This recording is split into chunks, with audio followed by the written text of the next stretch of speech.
SuperTalk Mississippi media production. Oh, yeah.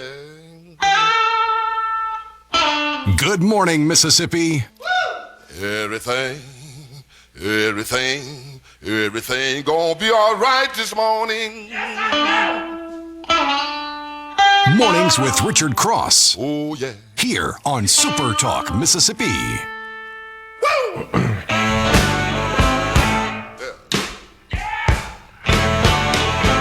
Now, when I was a young boy,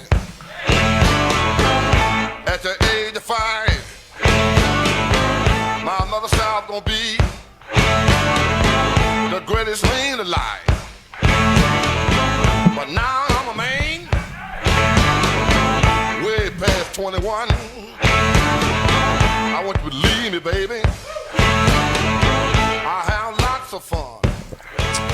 Welcome in. It is Mornings with Richard Cross on SuperTalk Mississippi. Thanks for joining us. Middle of the week, Wednesday morning. Today is April 22nd, 2026.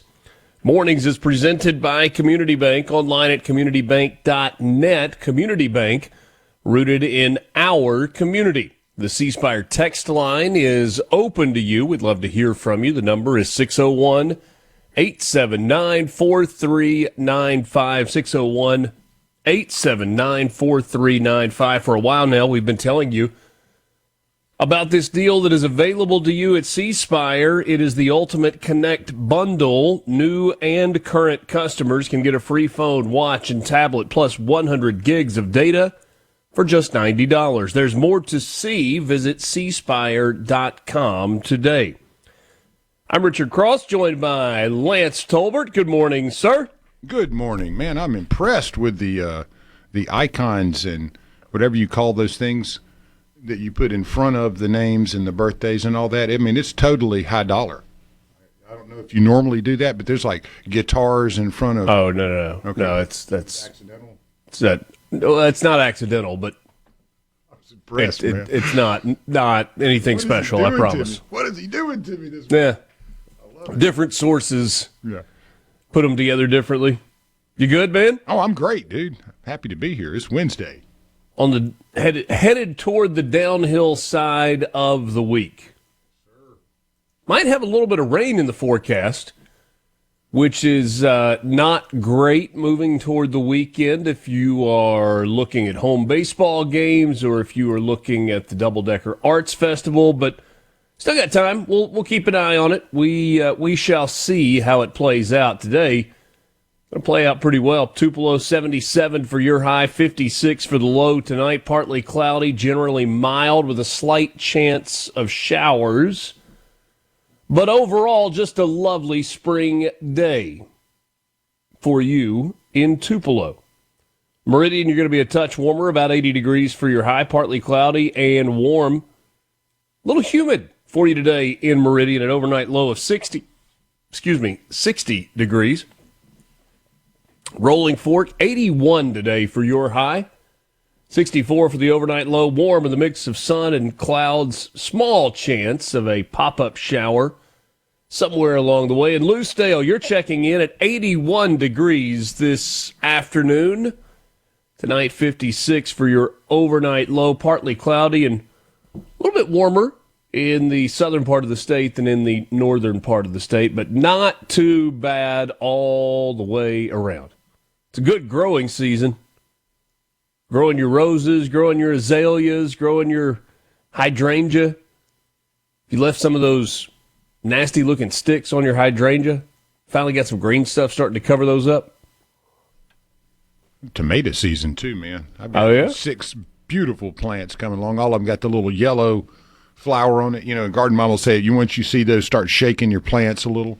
Get the pollen to work and help pollinate it a little better. So, yeah, I've got 6 of them looking pretty good so far. I'm happy. My sunflowers are coming in. The roses have bloomed hugely. And now I've got about 2 weeks of deadheading to get to on that. But, man. All right, so what? Once the blooms come out on your roses and they go away, you got to cut them away? Well, yeah, you need either pinch them off or cut them off and and then, get ready for another blooming season. If you don't deadhead them, though, generally, your second round of blooms are going to be, about half probably of what you would have had on the first. So, yeah, if you have roses and you like the blooms, you got to take off the dead ones after they bloom, give it about a week, and then, they'll start kind of dying off, and you pull them off pretty easy. There you go. Yeah, that's one of the. See, I needed to hear that. It's one of the things you got to do. Yeah, we've got 3 rose bushes that we planted last year, to kind of climb on the chimney. Yeah, and I'm really, really pleased with how they've turned out. Well, fertilizing and water, as you would say with the grass, I've learned with roses, they love to be. They're delicate. They're pretty resilient, but they're at the same time a little delicate. You got to take care of them. Don't get them too wet. Don't keep them too dry. And once they bloom, buddy, tell them how awesome they did, and then pull off those deadheads, and they'll give you some more. But yeah, if you don't, it'll usually decrease the bloom significantly in the second bloom.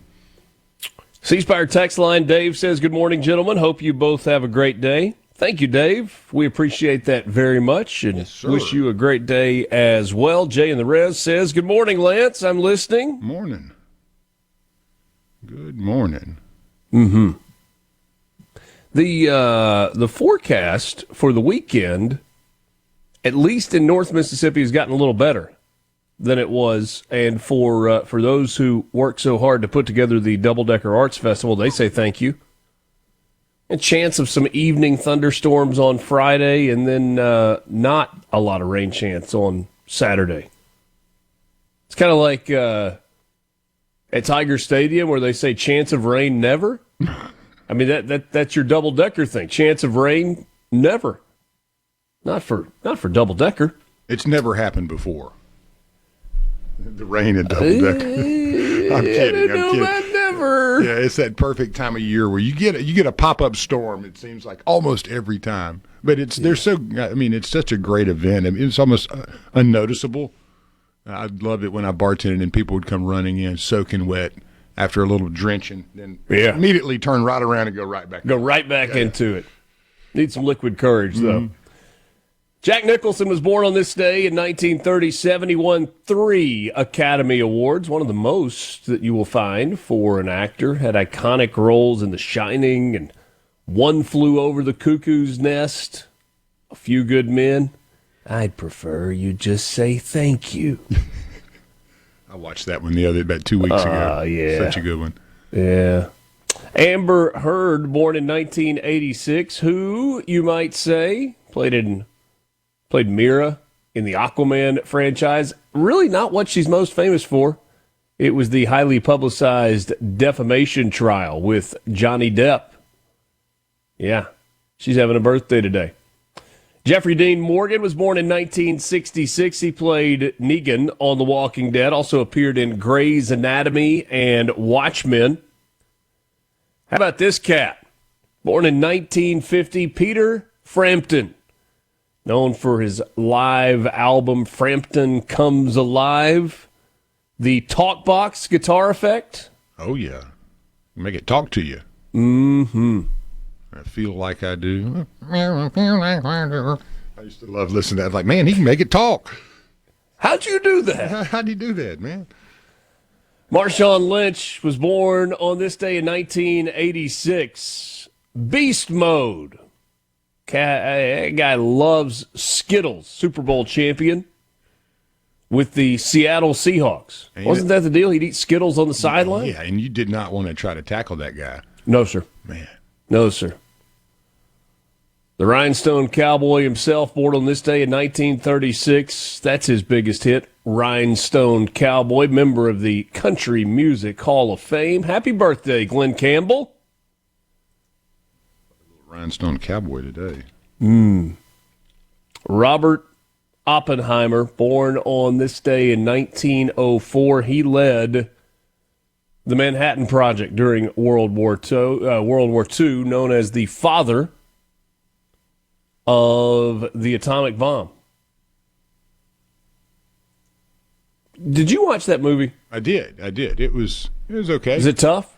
It kind of creeps along. It has a lot of historical reference to it. And, not an extremely action-packed movie, but one of those kind of like documentary movies. I found it to be pretty interesting, but I'd prefer just to kind of get to the nitty-gritty of history in some of those cases, and that one just kind of prolonged what you could have uncovered in about 5 minutes. So, but a good movie, well done. I mean, again, it's just from historical context, it drags it out so far, but teach their own and what they like in movies, I guess. I've watched enough of it to be like, this isn't my cup of tea. Kelly in Florence says, good morning, gentlemen. Have a great day. Ed in New Hope says, happy Earth Day. Yeah, it is Earth Day. Bill wishes us a good morning and a safe day as well. To all of you, thank you. Good morning to you. Appreciate you making us part of the start of your day. Got some things that have happened on this day, April 22nd, in history. We've got news headlines, your morning sports update, and more. It's Mornings with Richard Cross on SuperTalk, Mississippi.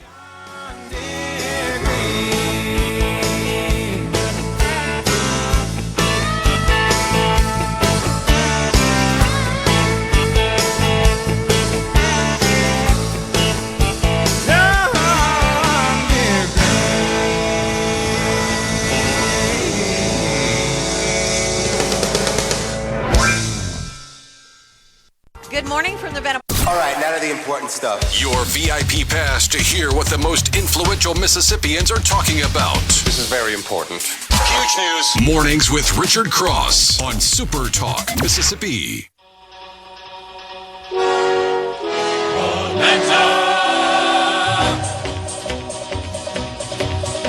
We chased Lady Luck till we finally struck Bonanza. With a gun and a rope and a hat full of hope, we planted our family tree. We got a hold of a pot full of gold Bonanza. With a horse and a saddle and a ring full of cattle, how rich could a fella be? On this land we put our brand, our pride is the name. Fortune smiled the day we filed the Ponderosa claim. Here in the West we're living in the best Bonanza. If anyone fights any one of us, he's gonna fight with me. I'm supposed to talk, right? Well, yeah, sometimes. Let that one go. Bonanza. I love it because it's Lauren Green actually singing it. How often does that happen? Mornings with Richard Cross brought to you by Community Bank. Online at communitybank.net, rooted in our community. Today is Earth Day, first celebrated in 1970, founded by Gaylord Nelson. In the first event, over 20 million Americans participated. I don't know exactly what they did to participate. Maybe they planted a tree, or they just said, hey, today is Earth Day.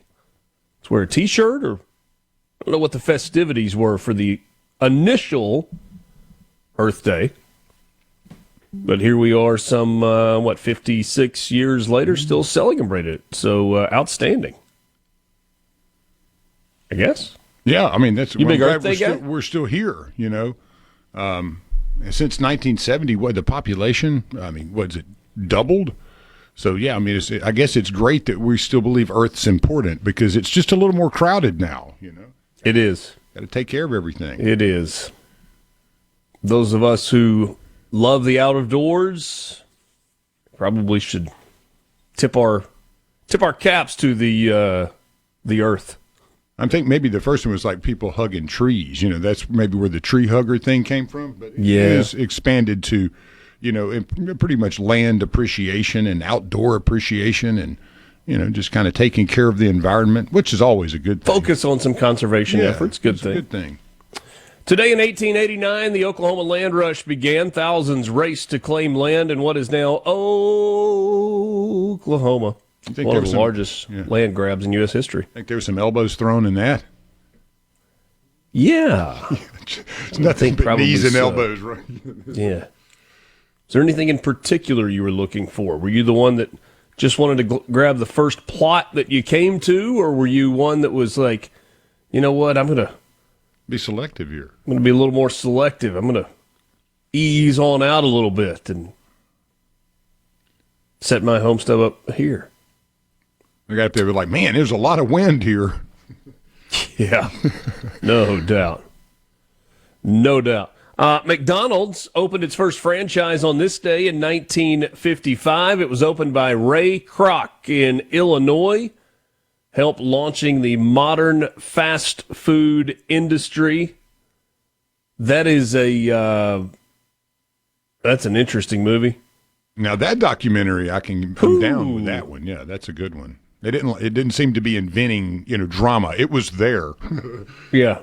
Ray Kroc, not exactly portrayed as a good guy in the story of McDonald's, but he was a visionary. So on this day in 1500, when Pedro Alvarez Cabral discovered Brazil, Portuguese fleet landed on the coast of Brazil and they claimed the territory for Portugal.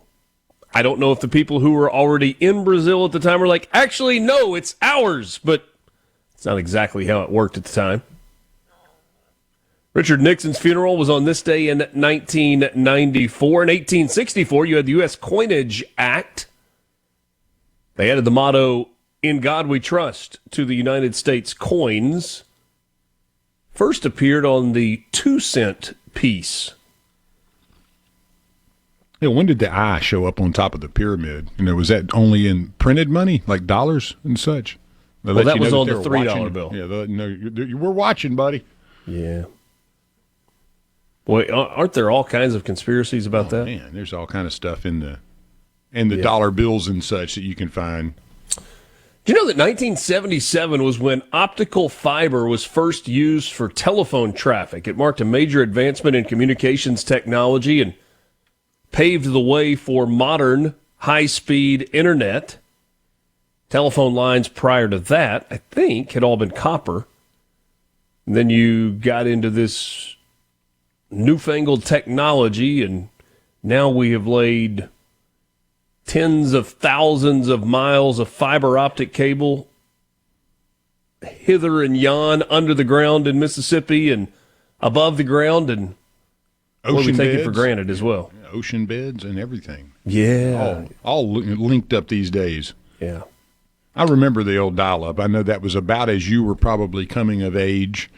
But, man, that was no fun. No. If you could have just bypassed that era, that would have been wonderful because I spent so much of my college time on dial-up. You came in a few years after, so it was probably I was 6th, 7th grade when, Prodigy was rocking along.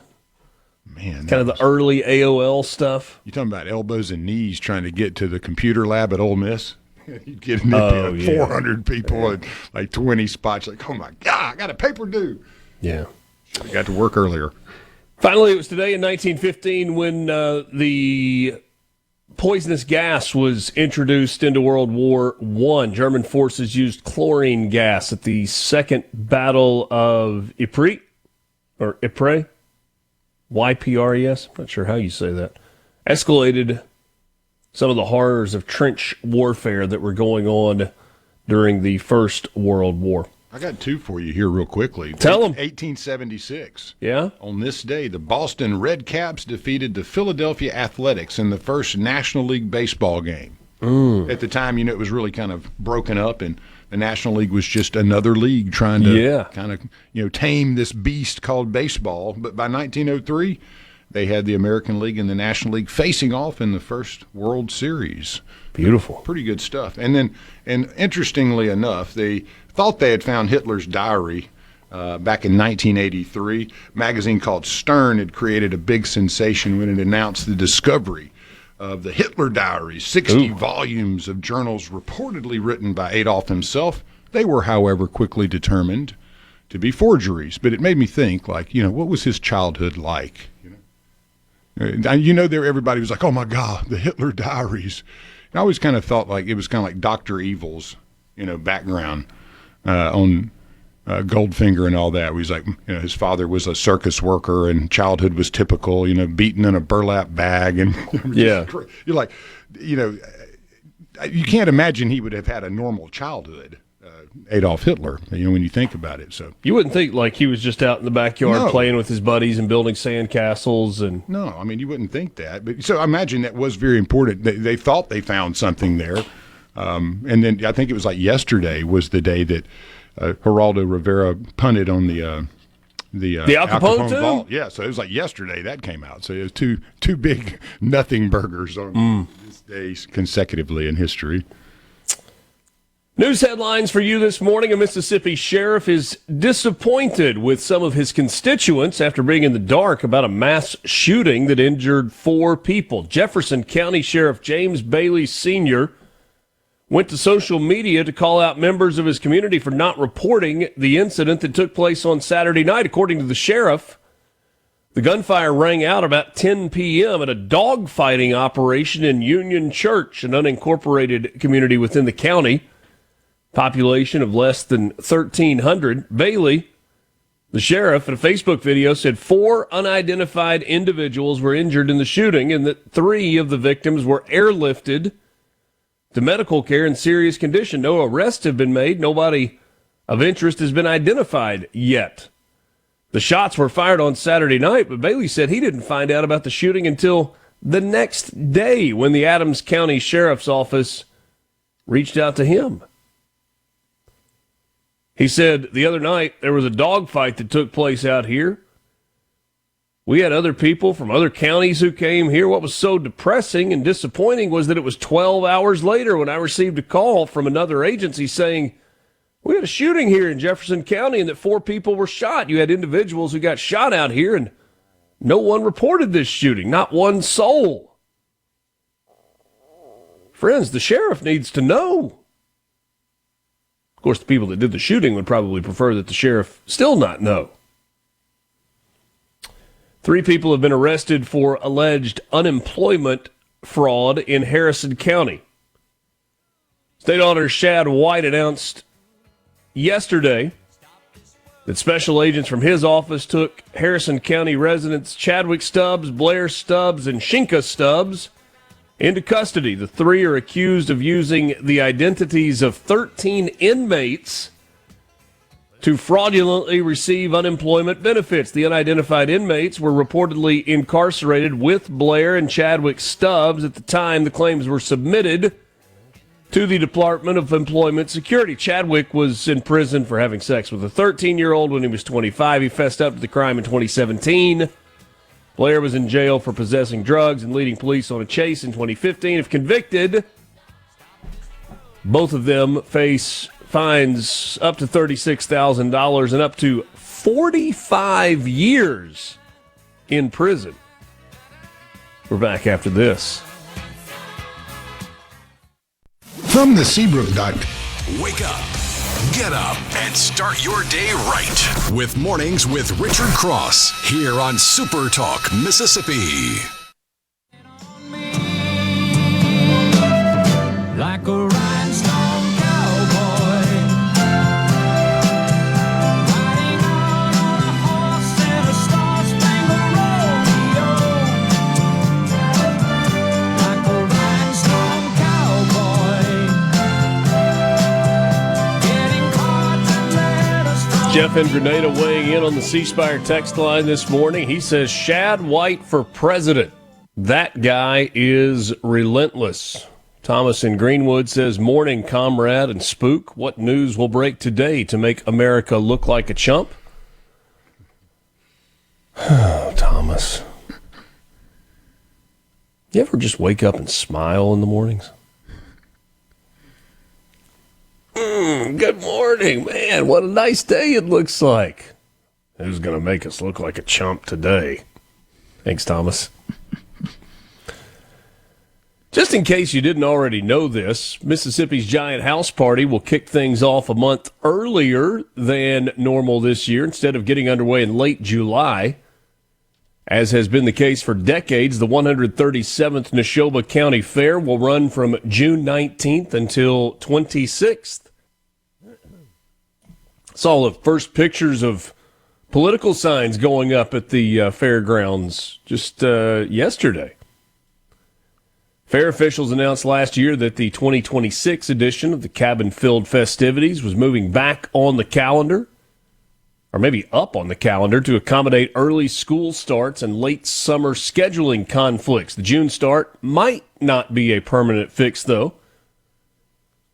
Representative Scott Bounds is the Neshoba County Fair Association president, and he said officials would reconvene to discuss the pros, cons, and overall outlook of the fair running in June while working to iron out future dates that are as convenient as possible for event goers.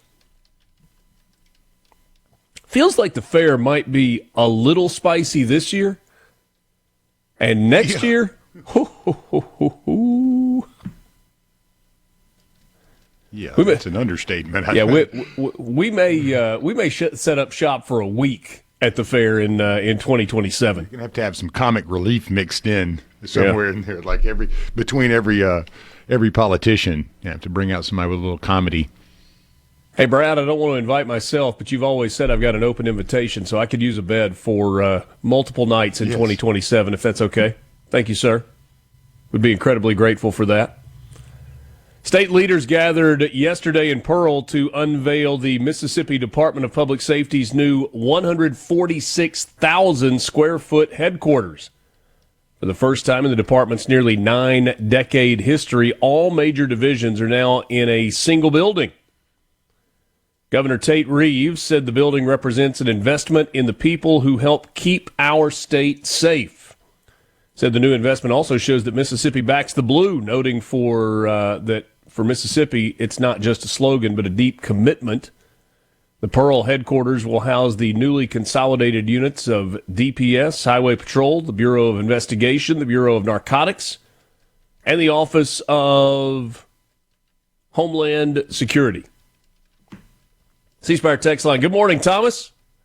I promise America could be worse this morning. First fish of the day. There you go. Good start to the day. Hashtag freedom and outdoors. Good stuff. I like the catch this early, though. No doubt. Nice. Getting out and getting after it. All right, time for your morning sports update. It is brought to you by the Pearl River Resort. Pearl River Resort is the home of the Dancing Rabbit Golf Club, 2 18-hole championship courses, the Oaks and the Azaleas, courses that you can play, and they are in immaculate shape right now. Book your tee time online at dancingrabbitgolf.com. Dancing Rabbit is part of Pearl River Resort. Last night, Kyle Morrison lofted a 2-2 pitch into the right field with the bases loaded in the bottom of the ninth to provide a game-winning single, lifting number 18 Southern Miss to a 5-4 victory over Tulane at Pete Taylor Park. The Golden Eagles are now 29-12 on the year. They won their fourth game in a row while also defeating the Green Wave for the eighth consecutive time. In addition, the win marked the second straight walk-off victory for Southern Miss, the sixth of the year and the 39th since the start of the 2017 campaign. They have certainly had a flair for the dramatic. Game tied at 4 in the ninth. Ty Long got a leadoff one-out walk. Seth Smith bounced one over the Green Wave third baseman for a double to put runners at second and third. They intentionally walked Joey Urban, and then Morrison blooped the sixth pitch of his at-bat that he saw from reliever Tom Vincent into short right field, scoring Long for the game winner. Vitus Valencius delivered the decisive swings with a pinch hit RBI single in the sixth inning and then a three-run home run in the eighth inning last night, lifting number 15 Mississippi State to a 6-2 win over Memphis at Dudy Noble.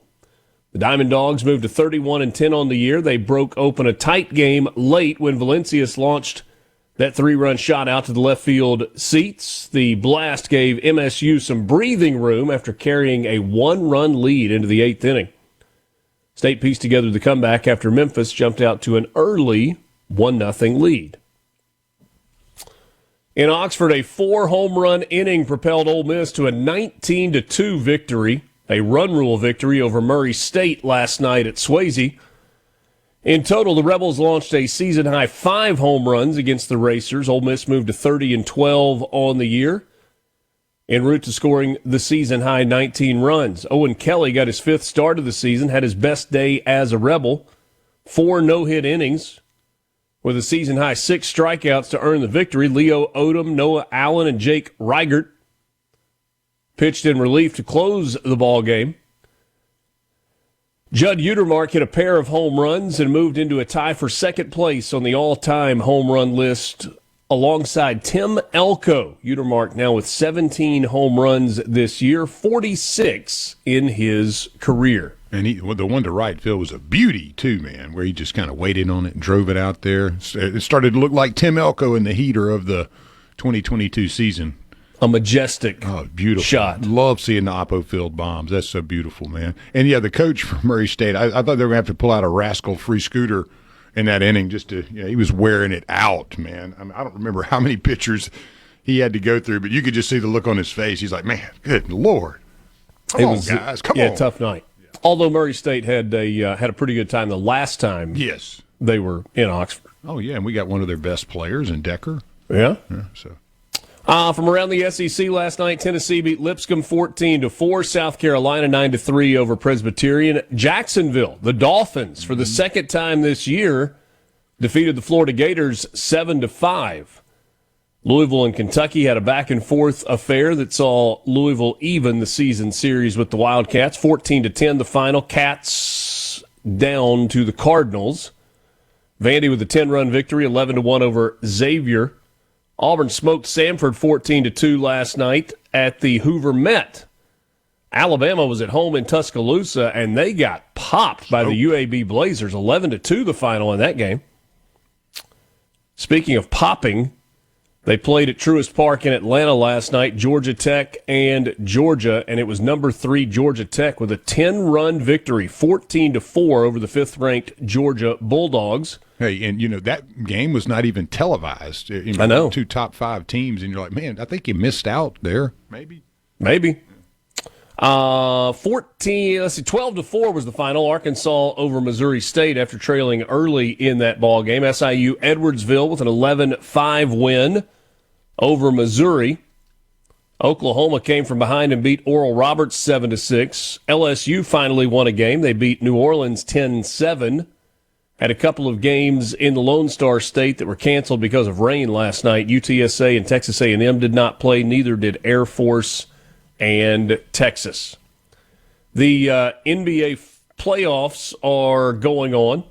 If that is your cup of tea, you had the 76ers even the series at a game apiece with the Celtics, 111-97 at the Garden last night. The Trailblazers beat the Spurs.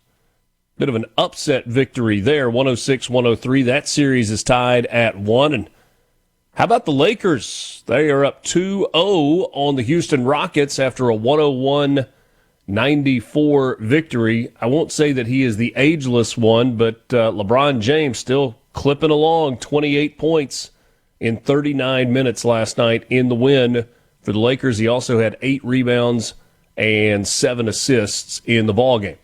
And if you are a hockey fan, people love the Stanley Cup playoffs. Hockey scores from last night. The Lightning beat the Canadiens 3-2.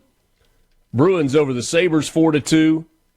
The Mammoth knocked off the Vegas Golden Knights 3-2. And the Colorado Avalanche, a 2-1 winner over the Kings. Colorado up 2-0. Those other 3 series tied at a game apiece. That is your morning sports update, brought to you by Pearl River Resort, your home for family fun, casino thrills, and live entertainment. Visit them online at Pearl River Resort or visit them in person right outside Philadelphia, Mississippi in Choctaw. Glad to be with you this morning. Your Mississippi Lottery update is on the way. It's coming up next. Mornings with Richard Cross, Super Talk Mississippi. Thanks for starting your day with us.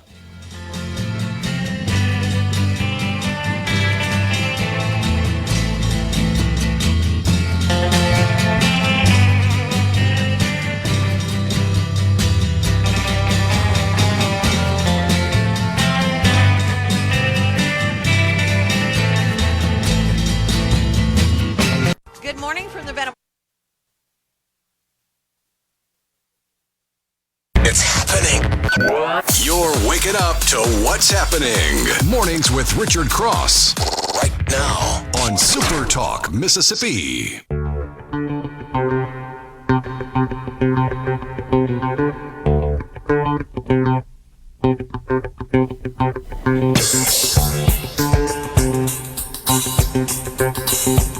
Time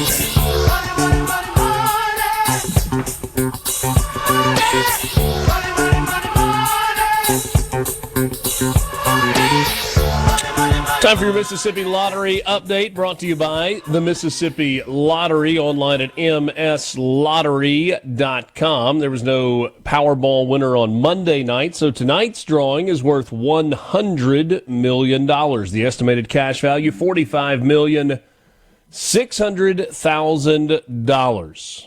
Mega Millions for Friday night's drawing is up to $150 million. No winner last night. Estimated cash value there, $67.3 million.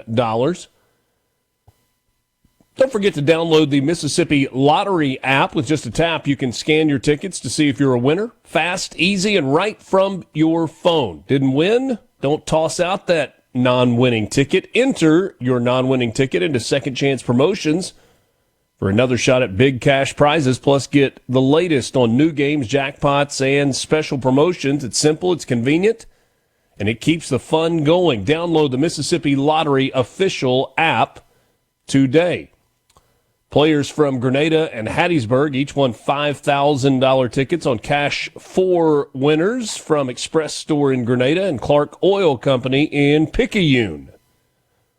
There was a cash pop winner in Canton, $2,500 on a ticket from Double Quick in Durant. A $2,000 winner on a $20 50X scratch-off. Players from Boonville and Pearl each won $2,000 on tickets from Boonville Mart in Exxon in Boonville and Max Tobacco in Pearl. That is your Mississippi Lottery update. Again, brought to you by the Mississippi Lottery. Coming up this morning, about 25 minutes from, let me back up on that, about 40 minutes from right now, Sean Tindell, Commissioner of the Department of Public Safety, will join us. We will talk with him about yesterday's grand opening of the new DPS building, what that means for the agency, and what kind of combining some of those units means for the agency as well. Look forward to our visit with Sean Tindell. We'll also check in on the newest Highway Patrol Trooper class that is happening. Nina Parikh will join us as well. She's director of the Mississippi Film Office. If we got any current film projects or upcoming ones right here in Mississippi, we'll talk with her in the 8 o'clock hour as well. Pretty significant event yesterday in the state of Virginia, the Commonwealth of Virginia. They had an election yesterday in which they were voting on redistricting.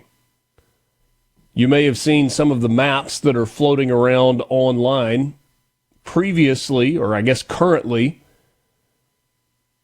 a state that has a population that supported Donald Trump at a clip of about 47% and Kamala Harris at a clip of about 53%, give or take, has been fairly evenly divided in terms of its representation in Congress, with 6 Democrat representatives and 5 Republican representatives. But new district maps have been drawn that make the 11 congressional districts in the Commonwealth of Virginia overwhelmingly Democrat. The assumption by most is that this is going to lead to 10 Democrat congressmen and 1 for the Republicans. If you look at the way the lines are drawn in kind of the northeast corner of Virginia, maybe north central corner of Virginia, you have 5 different congressional district lines that begin in about a 15-mile radius. And then they snake their way throughout the Commonwealth. Southern and southwest Virginia, where there is less population, but the population is red. Whew. So, it is hard to get super angry about this. I'm fighting this a little bit because I look at this and I go, this is so not constitutional republic-esque of Virginia. But I was kind of going through X last night, and Ari Fleischer reminded us, the former press secretary for President George W. Bush, that this is a fight, this is a battle that was picked and or started by Republicans. Started with the conversation about Texas, and then California said, oh no, we're going to change things up. About 70,000 votes, the difference in changing the districts and not. Democrats pulled out all the stops, spent about $70 million on the campaign to redraw the districts. They brought in the big Democratic guns, Barack and Michelle Obama, Hillary Clinton, and others. Going to be interesting to see what this does to the makeup of Congress, where Republicans already have a minuscule edge in total number of seats. 7 o'clock hour is on the way right after the news. It's Mornings with Richard Cross.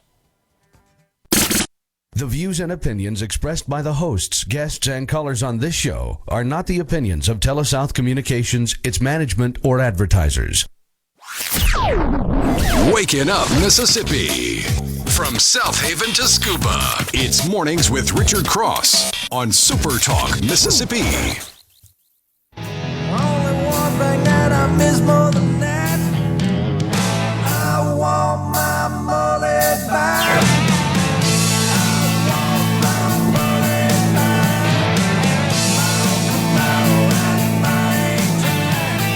I noticed at church on Sunday morning, maybe the most glorious, well-kempt mullet I have ever seen. Better than Billy Ray's? I wouldn't call that one well-kempt.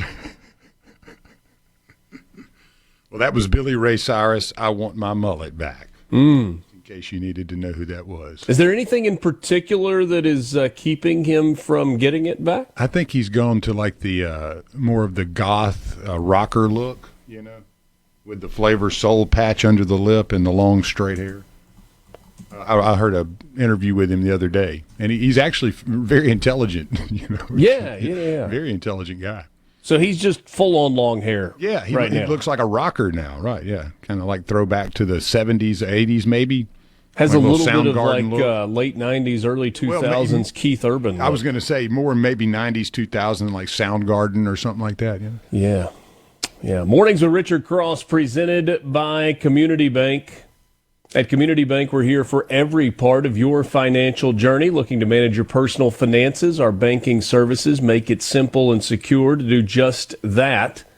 Ready to grow your business? We offer expert guidance and custom solutions to help your business thrive. Dreaming of a new home? Our mortgage specialists are here to make the process seamless, all designed with you in mind. We're more than just a bank. We're your partner for life's biggest moments. Community Bank, rooted in our community. Member FDIC, equal housing lender. Thanks for joining us this morning. The C Spire text line is open to you, 601-879-4395. With C Spire, it's easier than ever to get all the devices you want in one move with the Ultimate Connect bundle. Right now, new and current customers can get a free phone, watch, and tablet, plus 100 gigs of data for just $90. That includes the new iPhone 17, the Samsung Galaxy S26 for free, plus a free tablet and a free smartwatch to go with it. So don't wait. There's more to see. Visit cspire.com or stop by your local C Spire store. The overnight activity in and around Iran is, I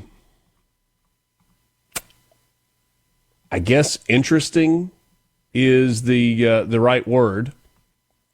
So Pakistan is preparing for a new round of talks between the United States and Iran to resume today, we think. It's kind of gone back and forth on when that is happening. The delegation for the United States was sitting on go. Iran was not ready, and so those have been postponed, and we think that they will perhaps begin today. You may remember that, of course you remember. Well, let's just jump. Let's not go with what happened a couple of days ago. Let's jump to what has happened most recently. So Trump yesterday, at the encouragement of the Pakistanis, I was texting with someone last night, and I said, I don't trust them, and it's fascinating to me to see the role that Pakistan is playing in mediation and peace negotiations. We certainly have had our issues with Pakistan, or as Barack Obama used to call them, Pakistan, through the years. But Pakistan seems to be the great mediator in these conversations. And at the urging of and encouragement of Pakistan, President Trump extended indefinitely the ceasefire with Iran. Announced this yesterday, just a day before the original 2-week ceasefire was set to expire, as a new round of peace talks is sitting on hold. Pakistan had planned to host the second round of talks, but the White House suspended Vice President J.D. Vance's planned trip, along with Steve Witkoff and Jared Kushner, to Islamabad as Iran rebuffed efforts to restart negotiations. Iran acknowledged the extension of the ceasefire, but they did not say that Tehran was ready to attend a new round of talks. So we'll see. This is an interesting word choice from the Associated Press. Iran's semi-official news agencies are reporting that the paramilitary Revolutionary Guard has attacked 3 ships in the Strait of Hormuz, throwing into question efforts to end the war. 3 different news agencies reported the attack by the Guard on a vessel called the Euphoria. Said the vessel had become stranded on the Iranian coast. Without elaborating, the Guard has seized 2 other ships that were attacked. U.S. forces have boarded an oil tanker previously sanctioned for smuggling Iranian crude oil in Asia. Pentagon told us that yesterday. This was not the original boat that was bound from China to Iran that had missile-making material on it, but part of the shadow fleet that was floating out in the ocean. According to the Iranians, 3,375 people have been killed, plus another 2,300 almost in Lebanon. And then there's an additional 23 that have been killed in Israel and more than a dozen in the Gulf Arab states. Hey, what a mess. So where does it go from here? A semi-official, that's the line now. They are not, I guess, to their credit, giving full official status to the news agencies in Iran. But this is a concerning development.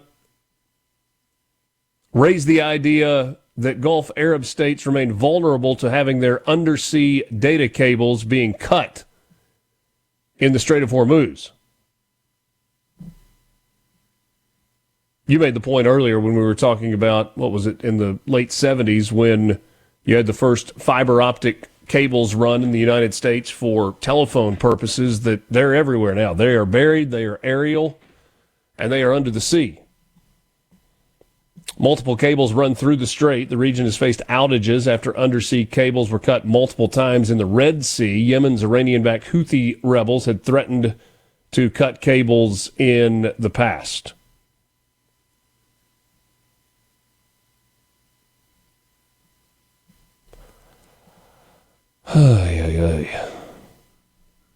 It just gets more complicated each and every day. And you start dealing with the global economy. That's the thing that really Iran feels, I imagine, that's where they're making the greatest impact, where they will be able to exert the most pressure and wait it out.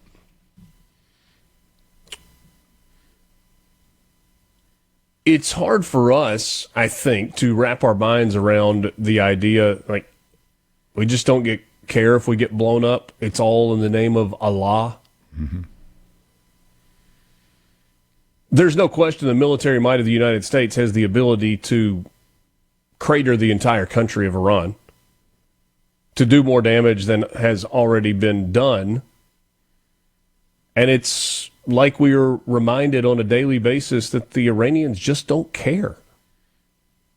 They believe they are doing the work of Allah, or Allah, and you can't scare them out of doing what they're doing. Now, that's not the case for all of the Iranians. That's the case of the hardline clerics and the Revolutionary Guard. And they're the only ones that have got guns at this point. Yeah, and you've got, since, 79, and completely hardened as far as their resolve, too. I mean, you've gone for, whether you believe that another president should have gone in or whatever, 50 years of hardened resolve does not lead to an easy negotiation. Not at all. So we will continue to keep an eye on what is happening there. The markets have ticked down a bit. The price of oil has gone back up a bit after the skyrocketing market conditions at the end of last week, and the price of oil dropping down into the 80s for the first time since this conflict has begun. And just in case I didn't make it clear, the ships that were attacked in the Strait reportedly were attacked by the IRGC. This was not ships that were attacked by Americans or the Iranians proper, but the Revolutionary Guard. All right, we are back with you right after this. Mornings with Richard Cross, Super Talk, Mississippi, 7 o'clock hour coming up at 7:37. Commissioner of DPS, Sean Tindell, will join us in studio. We're back right after this.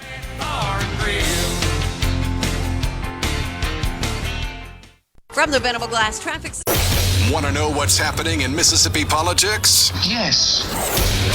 You're in the right place. Mornings with Richard Cross on Super Talk, Mississippi. Mama's gonna wash all away. She thinks mercy is overrated.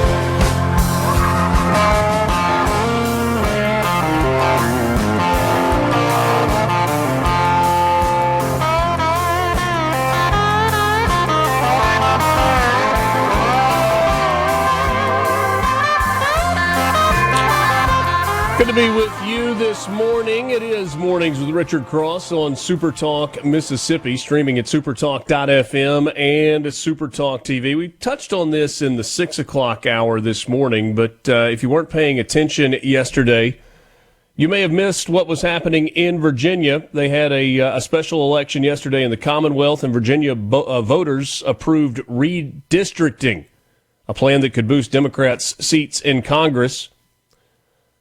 Virginia voters approved a mid-decade redistricting plan Tuesday that could boost Democrats' chances of winning 4 additional U.S. House seats in November's midterm elections that will decide control of the closely divided Congress. Coming into yesterday's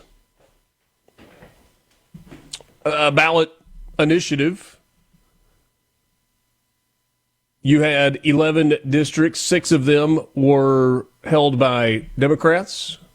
5 of the congressional seats were held by Republicans. And in the new map, think about the shape of Virginia, very loosely kind of an offset triangle to the right, where the bigger part of the triangle is kind of to the right. The lower left-hand corner, which would be Southwest Virginia, is red.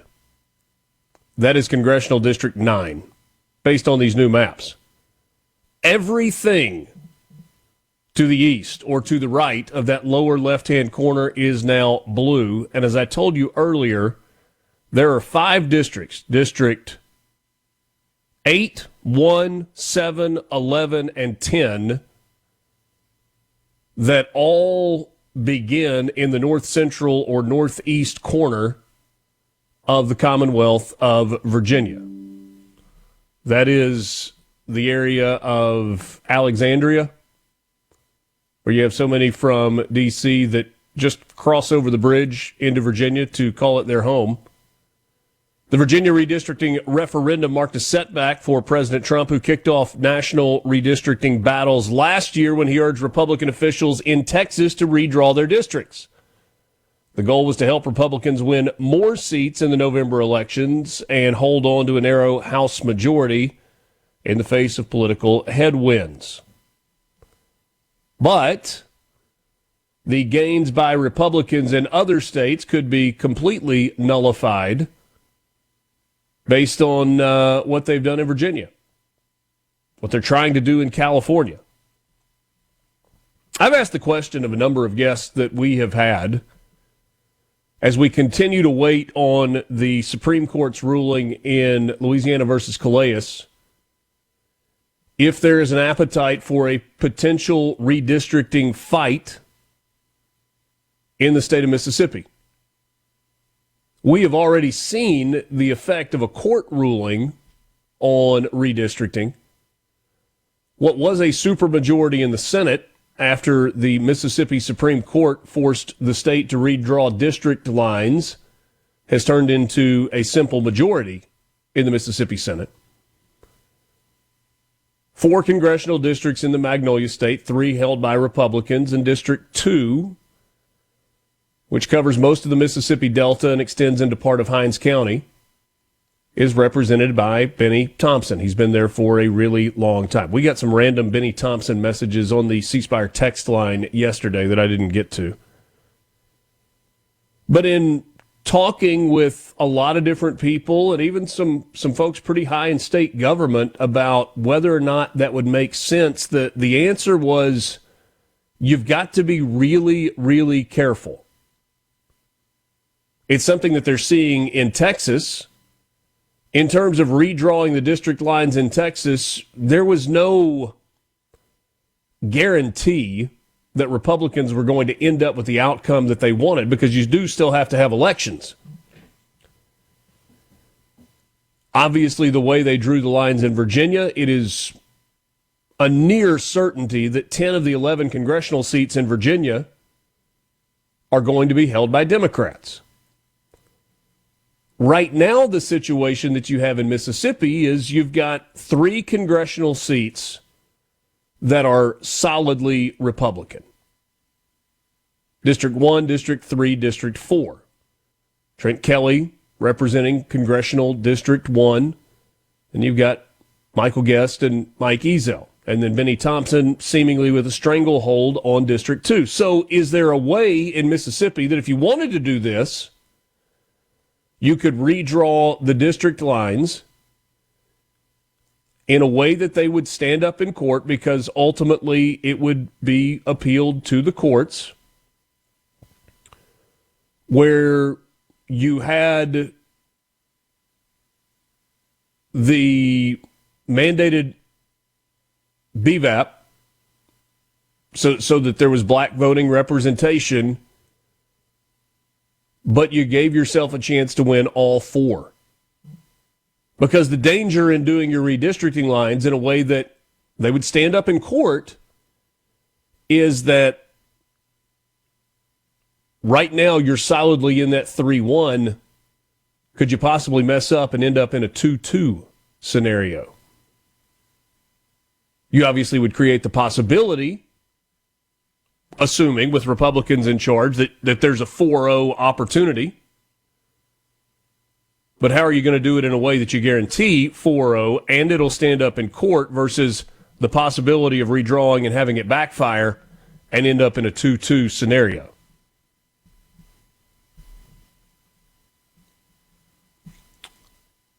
How do you feel, generally speaking, about these mid-census year redistricting battles? C Spire text line, Benny Thompson is a disgrace to this state.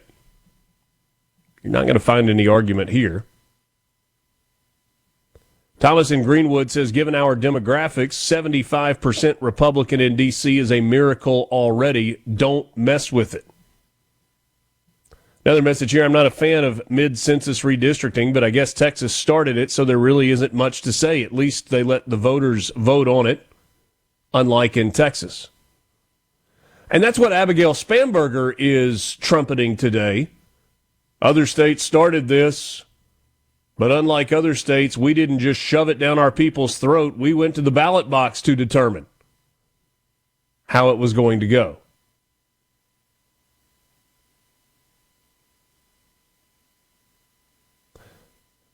Whatever outrage that you have over what Virginia did has to be at least somewhat tempered by the fact that Republicans started the fight. President of the United States started and pushed this fight. Did you think that Democrats were just going to sit back and be like, oh, sure, we'll give up a 30-seat swing in Congress because of what they're going to do in, I don't know, Texas and Missouri and a couple of other places? Did you think Democrats were just going to stand by and go for that? No, they said, all right, you want to fight? Let's fight. And Virginia is the biggest win for Democrats in this so far, more so than California, probably. C-Spire text line, will it stand up in court? Well, that's a good question. Glenn Youngkin, the former governor of the Commonwealth of Virginia, is encouraging the state Supreme Court of Virginia to take this issue up.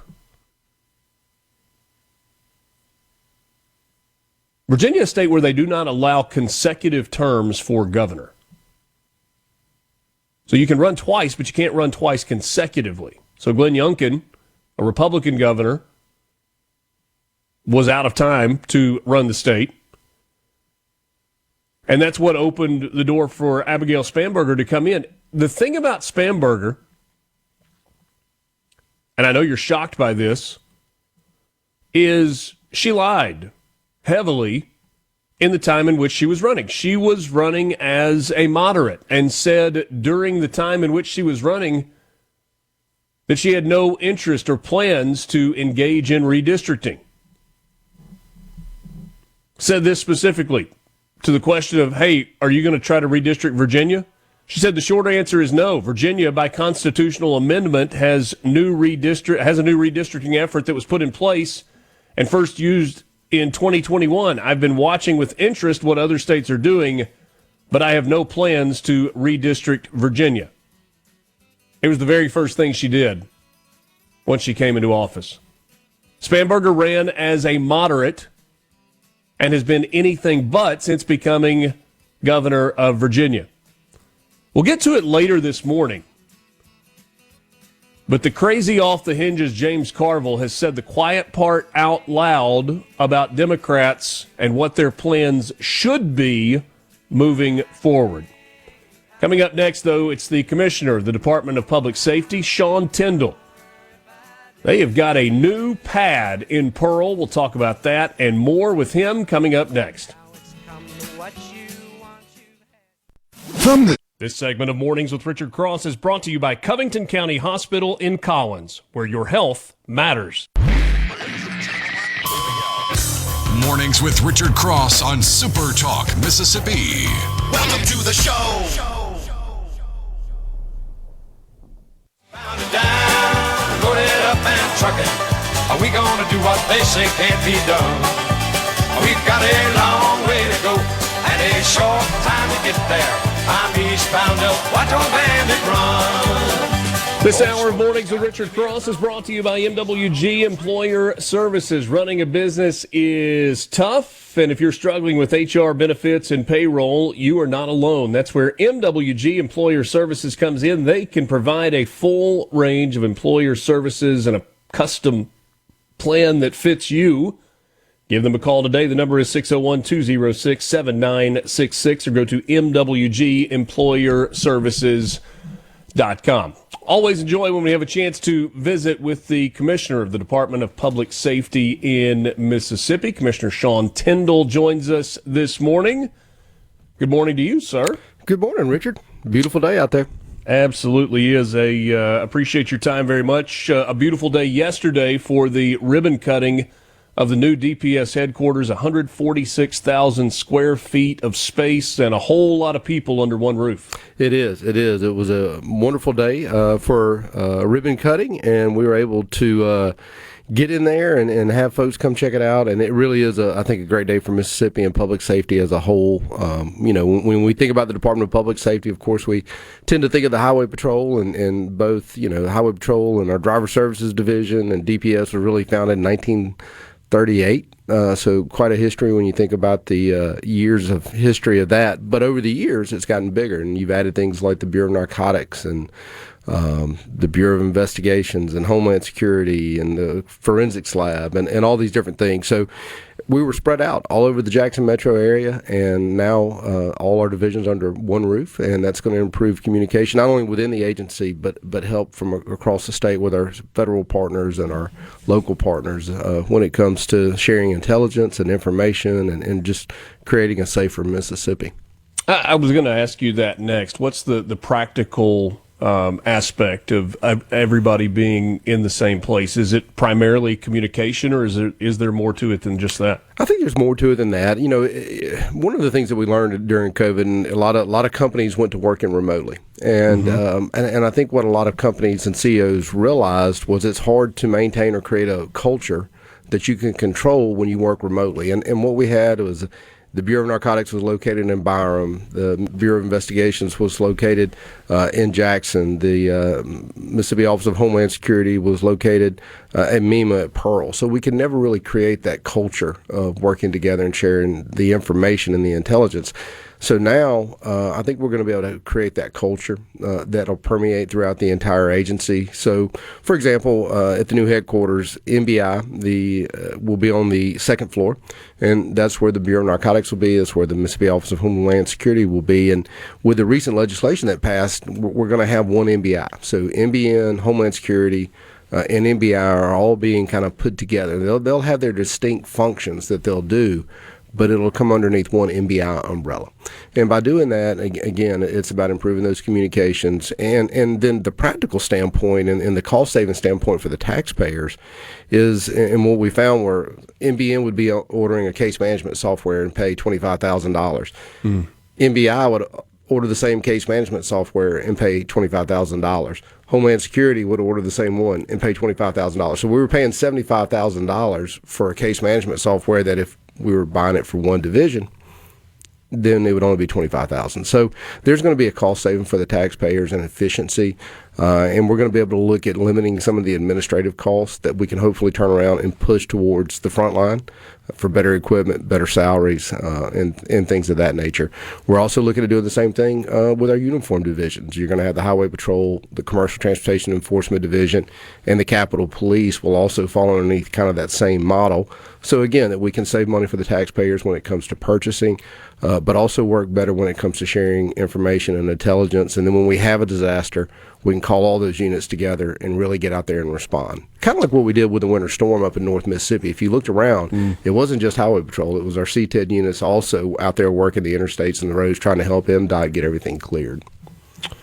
One of the things that the Lieutenant Governor talked about leading into this most recent session was shrinking the size of government and eliminating redundancy within agencies and commissions. There were some bills that were about that, and they didn't make it out of committees and certainly didn't get passed. But this did happen with DPS. Now, I know that's not something that popped up last summer, and you spent a few weeks talking about it, and then it just happened. But what went into the process of saying, hey, we do need consolidation under the DPS umbrella? We're going to try to get rid of some of this redundancy. And is that a model that, in your mind, after watching this process happen, that could happen with other agencies under the Mississippi umbrella? Yeah, look, this started, I guess, a couple of years ago. We had one of the things I've tried to do with our leadership team at DPS and the heads of our divisions is to get together and have conversations. And so we had a meeting down at Camp Shelby where we went overnight, had speakers come in, and I had each division director kind of give me an update of where they were. And where they saw themselves in the future and kind of tell me what their long-term plans were. And I think I took the directors of NBN and NBI off guard a little bit when I said, all right, well, tell me why y'all can't just be one agency instead of working in these different silos. And they both kind of leaned back and I think panicked a little bit. But what it did was it opened up that conversation. Yeah. And then we kept having it. And once they realize nobody's losing their job, now we can have a conversation about whether or not this makes sense, right? That's right. And that's exactly what happened. And then they started sitting down and looking at other states, and they went, wow, you know what? Mississippi is kind of an outlier. We're one of like 3 states that actually has a Bureau of Narcotics. Most states have gone to this model of NBI and having a narcotics division within it. But working together. And so they're the ones that came back to me with the plan on how to consolidate this. So I got their buy-in, and once we did that, then it made it a lot easier to go to the legislature and say, look, the heads of my divisions are the ones that came to me with this plan on how to bring these things together. So it's getting that buy-in early on, and I think we can do that throughout government. And one of the things I try to emphasize, and I love Ronald Reagan's quote, I never get it quite right, is if you're not worried about getting credit for things, there's no limit to what you can accomplish. And so I just sat down with them and said, this isn't about anybody getting credit. This isn't about me getting credit. This is about 20 years from now making sure this agency stays on top of public safety and that we can provide the services we need to do it. And it's not about us. It's about serving the state better. We got a question on the C Spire text line right before you came on, and I chuckled when I first read it, but then the more I thought about it, I was like, maybe there's something here. They wanted to know if there was a gift shop in the new DPS building. Well, and the genesis behind that was, there are a lot of people that want to support law enforcement, and maybe that'd be a great way for people to be able to buy hats and T-shirts and hoodies and whatever else. Yeah, and we have an apparel store that sells those types of things. Okay. Traditionally, the Mississippi State Troopers Association has operated a trooper store in our headquarters building that was on Woodrow Wilson. In working with the Troopers Association, that they are now kind of doing a DPS-wide store so that when you come in, you can buy apparel that's representative of NBI, the Crime Lab, Capitol Police. So we have all that apparel in there. If anybody's interested in buying, they also have an online forum that you can go to our webpage and get to and look at getting some of that stuff. I will say none of it makes it look like you're a Capitol Police officer. I mean, of course, it's a hat. It might be a hoodie or something that says Capitol Police on it, but it will not. You won't be getting badges or anything official as far as uniforms. Might work for Halloween, but not for impersonating an officer. No, you don't want to do that. Not a good plan there. Hey, so what happens with all of the facilities that you left behind? You talked about kind of being spread out in different places. Obviously, you've got the DPS headquarters right there on I-55, the old headquarters, and then those other buildings you talked about. I don't know exactly what the long-term plan is going to be with the old headquarters. I've heard different things. I know UMMC is interested in some expansion efforts. I know there's also talk of possibly a commercial development somewhat similar to the district along there. Of course, you have the Children's Hospital, the Veterans Hospital, Baptist, and UMMC. So there's certainly a demand to have a nice place to stay for folks. So we'll see. That is a premier corner. One in which I'm sure will be in high demand, and I'm sure something really, really good will come of it that will benefit the city of Jackson. The other great thing about the headquarters is it consolidates a lot of our energy costs and other things so that we're not maintaining all these buildings. I'm just thinking out loud here, and I might get in trouble for this because I know they're down the road with plans. But this brand new cancer center that they're building that is going to be like this beacon on a hill, what a cool location that would be right there on the interstate for the entire world to see as it drives by. Absolutely. I think it was a couple of years ago, I got the bright idea to put a big Santa Claus on top of the DPS building because I wanted the kids at the Children's Hospital to be able to see the blow-up Santa Claus. So, no, that's really cool. That's a great location for something like that. Sean Tindell is my guest. He's the commissioner of the Department of Public Safety. We need to talk about Trooper School and what is going on there and some other things. In terms of day-to-day operation, any disruption in day-to-day operation as you make the transition from all of these other locations into the new facility where everybody's under one roof? Nothing significant. I mean, obviously, for anybody that was moving out of the headquarters building, it took a couple of days to get acclimated, and we did it in phases. So nobody should have seen any sort of major disruption in what we provide. We'll talk troopers, highways, and byways in Mississippi when we come back. Sean Tindell is my guest. It's Mornings with Richard Cross on SuperTalk Mississippi, presented by Community Bank. Online at communitybank.net. Community Bank, rooted in our community. We're back with you right after this. Don't know what to do. Should he hang on to the old? Should he grab on to the new? He's an old hippie. This new life is just a bust. He ain't trying to change nobody. He's just trying real hard to adjust. From the Venable Glass Traffic. Find out what's happening across your state. Mornings with Richard Cross on SuperTalk Mississippi. My transistor radio comes from far away, and when it's night over here, over there, it's a breaking day. We do country music on Wednesdays at MRC. We're glad to have you along for the ride, and also glad to have the Commissioner of the Department of Public Safety, Sean Tindell, in studio as a guest this morning.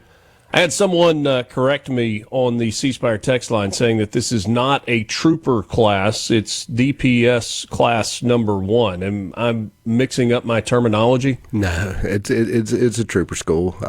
We've got a group of retirees that want to live in 1980 and 1990, and they don't really realize sometimes that the world's changed around them. So that's where we are with that. But they get a little upset because and look, the new headquarters was named after David Huggins, and he was the colonel at the time when a majority of the NBN agents became state troopers as well.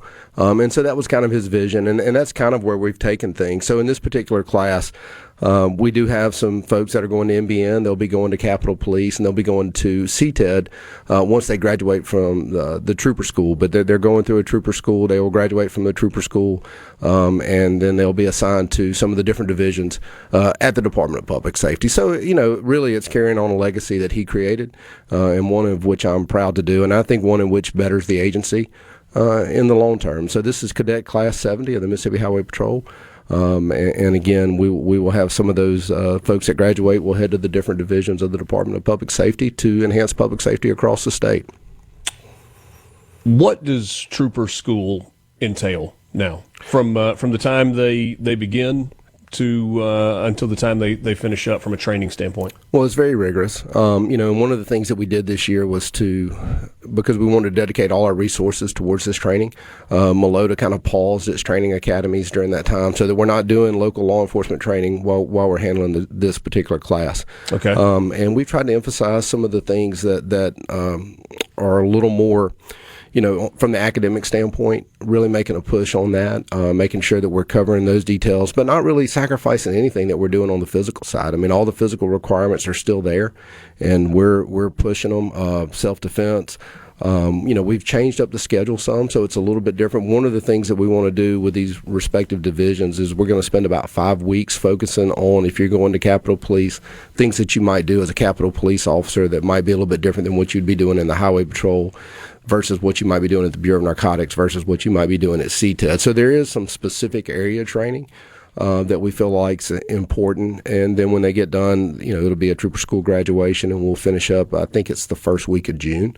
I think the beauty of that, too, is long-term is if somebody does want to transfer divisions, let's say they want to go from Highway Patrol to NBN, then they can come back and just do the specific portion of that specialty that they can go and learn that particular field of law enforcement. So, again, it's very intense. It's very long. We started off with about 95, 96 cadets. We're down to 55, so, we've lost 40. When you look at our overall screening process, we had about 700, 800 applicants, only 90 got in.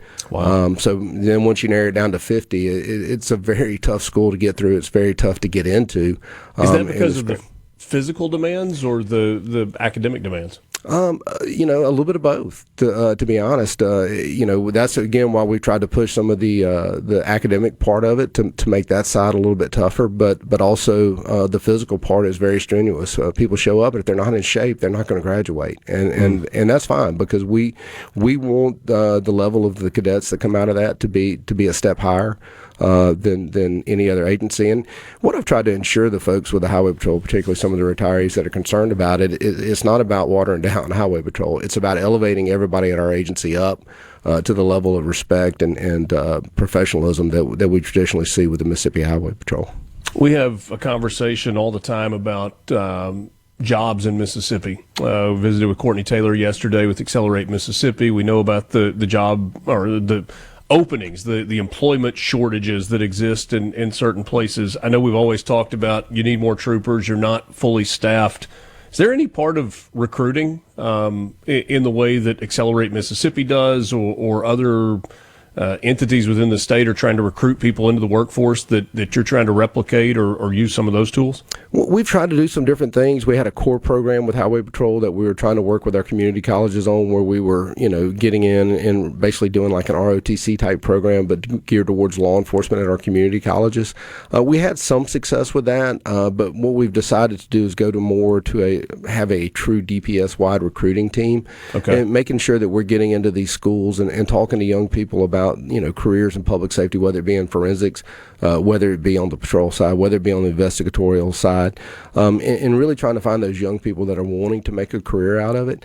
And look, I look towards the future a lot, and I think about things probably a little bit differently than most. I know a lot of career paths are worried about AI.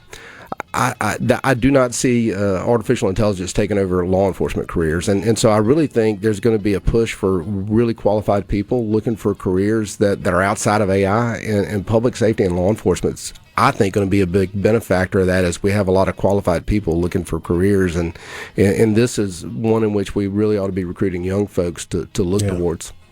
Sean Tindell, Commissioner of the Department of Public Safety, always appreciate your time. Good catching up this morning. Glad to be here. We'll take a time out. We've got more coming up with you. Mornings with Richard Cross. Super Talk Mississippi rolls on, presented by Community Bank. Got a question. What is CTED? That's the Commercial Transportation Enforcement Division here in Mississippi. Back with you right after this.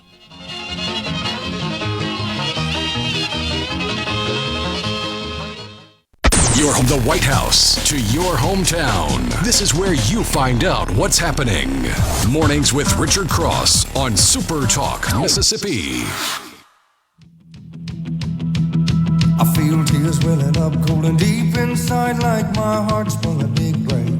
And a stab of loneliness, sharp and painful, that I may never shake. Now you might say that I was taking it hard since you wrote me off with a call. But don't you wager that I'll hide in sorrow when I may lay right down and fall.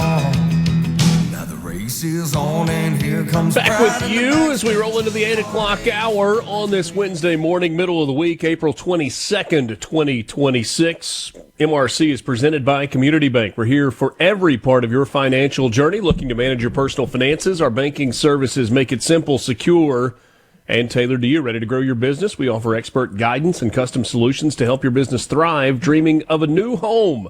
Our mortgage specialists are here to make the process seamless, all designed with you in mind. We're more than just a bank. We're your partner for life's biggest moments. Community Bank, rooted in our community. Member FDIC, equal housing lender.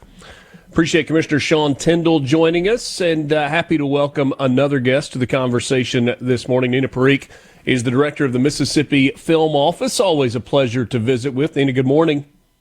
Good morning, Richard. How are you? Doing well. Always good to catch up with you. What's going on at the Film Office right now as we kind of hurdle through spring and move toward summer? Yeah, well, actually, can I make one correction? We changed our name. We are Film Mississippi now. Film Mississippi. I'm going to, I think you probably told me that last time, and I didn't write it down and highlight it and get it in bold. I will get it right going forward. Film Mississippi. Film Mississippi. I'll tell you, I'm still having trouble spitting that out of my mouth. After being in the office for 28 years, it's hard to retrain the old brain to Film Mississippi. Well, we are Film Mississippi, and we have been busy. I am certain some of your listeners have heard that John Travolta has been on the Gulf Coast working on a movie. He is 7? In a romantic comedy on the Gulf Coast, which is so exciting. I mean, one, we don't normally get romantic comedies. Two, who gets a romantic comedy with John Travolta? So I think that there have been some sightings down there. It's pretty interesting and exciting to have that going on. The last time he was here, it was in an action film called, it was in the Cash Out series. And to have him back down on the coast for a different genre is really, really fun. You and I think, have talked about this before, but the film industry has changed so dramatically from what we grew up with, where movies meant going to a theater and sitting there and watching it on the big screen, and Hollywood was whatever Hollywood is. It's just not like that anymore, with so many independent producers and films that are going straight to streaming platforms, be it Netflix or Hulu or whatever it is. How has that changed what you are doing on a day-to-day, week-to-week basis? That's a great question. Not only is there a difference in the screens that we watch things on, but the whole industry is shifting. The big Marvel movies, some people might realize that there are these big Disney and Marvel movies happening, say, like in places like Georgia. They're really booming because of where the economy is these days, and so, politics and socioeconomics, et cetera.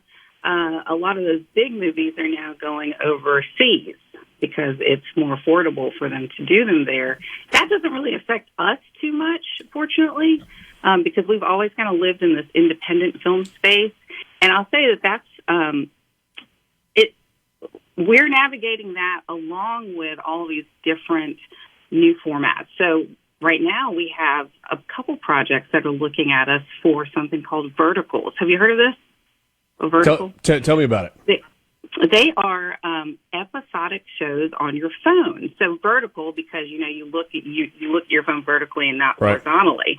And they are 1 to 2 minute episodes. So it's just like a cliffhanger after a cliffhanger. So there might be like 60 actual episodes in a particular show. So this is a whole new universe for us.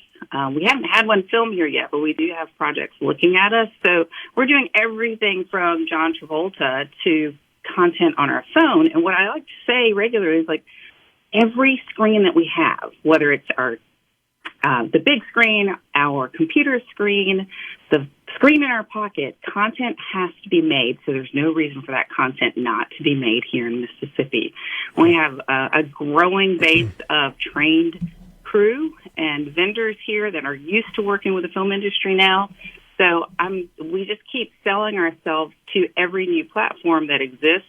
We're actually going to be at Series Fest. This is a new event for us to market at, Series Fest in Denver in May. And we're going to try to get in front of the series content creators. So hopefully we'll see that.